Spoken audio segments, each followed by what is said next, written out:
आली ग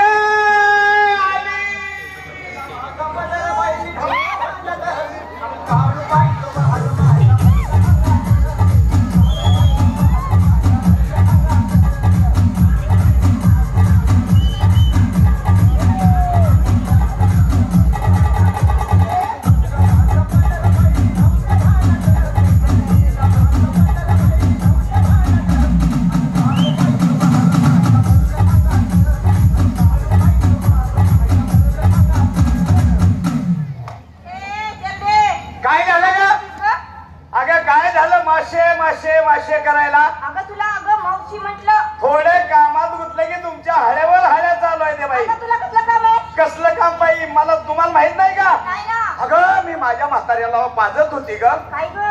अगं तसं नाही, औषध पाजत होती. माझा म्हातारा 6 महिने झाला आजारी आहे, त्याला चमच्याने औषध पाजत होती ग बाई. असं कधी म्हणायची? हा कशाला बोलवलं ग? अगं मथुरीच्या बाजाराला जायचंय. बर. सगळ्या मुली नाक्यावरती उभ्या आहेत. सगळ्या मुली नाक्यावर आहेत. चल चल बरं बाबू, चल लवकर.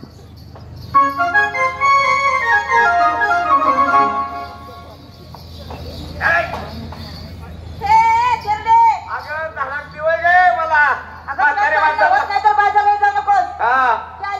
कुठे त्या मुली? हा नमस्ते मुली. हो नमस्ते नमस्ते नमस्ते. सब समजते, सब समजते, सगळं समजते. मुली नमस्कार घालतात म्हणून मला सगळं समजलं बाई. हा सगळ्याची तयारी झाली. माठ भरले, काठ पुसले.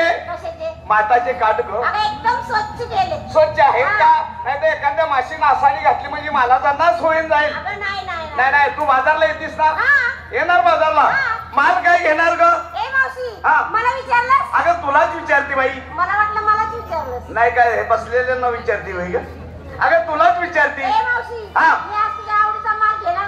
माझ्या आवडीचा माल घेते. हा मी सांगते तसं कर. हे बारकी पोरं धपास बसले ते का पुढं यांच्या शिंगुळ्या घे. काय ग? अगं शिंगुळ्या लई गिराईक पोरी. असं आहे का? पर तू काय माल घे? हा तू घे हलवा. लाईट घालवा पाठीमाग हो दे कालवा. दुधापासून बनवलेला हलवा. हा दुधापासून बनवलेला हलवा. आणि नेसली काय ग? मला घेऊन चला तिकडं नदीकड.